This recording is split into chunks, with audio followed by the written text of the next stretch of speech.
आज जो आसंता 2024-25 आर्थिक वर्ष जो पूर्णांग बजेट आसीबो सेथिपाई गोटे प्री बजेट रो प्रस्तुति पाई आज जो माने ये बजेट उपरे अध्ययन करिसंती पूर्वरु बजेट प्रस्तुत करिसंती बजेट को कार्यकारी करिसंती अर्थ मंत्री एवं अर्थ विभाग रो सचिव एवं जो माने अर्थ उपरे पांडित्य अर्जन करिसंती एवं विभिन्न ये अर्थ संबंधी अनुष्ठान संपुक्त अछंती समानंको आज डका जाइथिला। आपण माने जानती आम सरकार प्रथमरु ही लोकंक सरकार भावरे साधारण जनतांकर मतामत को गुरुतर दे आसी 2024 आर्थिक वर्ष पई साधारण बजेट आगामी 25 तारीख रे विधानसभा रे उपस्थापित हेबार ये कार्यक्रम अछि। आमर बजेट टी जेपरी वास्तव रे लोकंकर बजेट हेकरी लोकंक पाखरे उपस्थापना हेई परिवो समस्तंकर आशा आकांक्षा को प्रतिफलित करि परिवो सेथि पई ए उद्यम जारी रहिछि। आउ एथि पई मध्य ऑनलाइन जरिया रे व्हाट्सएप माध्यम रे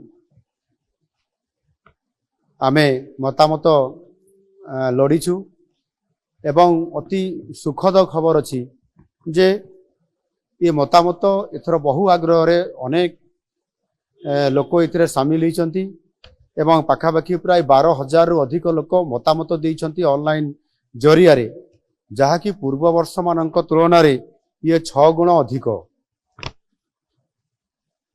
लोकंक एपरी व्यापक अंशग्रहण आम पाई बहुत बड़े गोटे उत्साहजनक। आज मध्य ए प्री बजेट रो ई प्रस्तुति बैठक रे पाखापाखि प्राय 150 रु अधिक लोक विज्ञ लोक एटी उपस्थित थिले। समानक भितर अनेक जहाँ मु कहली अर्थ संबंधी विभिन्न विभाग विशेषज्ञ अर्थनीतिज्ञ पूर्वतन अर्थमंत्री अर्थ सचिव एवं समाजर विभिन्न वर्गर लोक माने अर्थ संबंधी जो माने अनेक ओडिशार भविष्यत कथा चिंता करती समाने समस्ते विभिन्न मतामत देइछंती। ये मतामत देवा भितर समानक भितर 26 जन अति मूल्यवान तांकर प्रस्ताव एवं मतामत समाने सेठी उपस्थापना करबा सहित मध्य लिखित आकार मध्य प्रस्ताव समाने देइछंती। समानकर समस्त मतामत एवं प्रस्ताव को आम विभाग तरफ लिपिबद्ध करा जाइछि एवं ताहाकू विचार करी आगामी दिन रे जो आमर बजेट आसीबार अछि तांकर मतामत को निश्चित भावरे आमे यथासंभव एथिरे प्रतिफलित करिया पई आमे चेष्टा करिवु। आ सेथि पई जो लोकंकर बजेट जेभଳି भावरे आज लोकंका पाई प्रस्तुत हेबा को जाउ अछि ता निश्चित भावरे आगामी दिन रे ओडिसा को नुआ ओडिसा गठन करिबारे सहायक हबो। धन्यवाद। LIT Luxury Institute of Technology.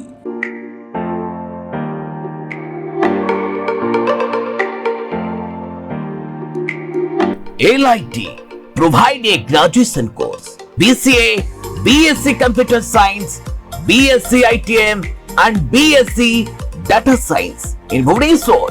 Contact number 067425444690. LIT Luxury Institute of Technology.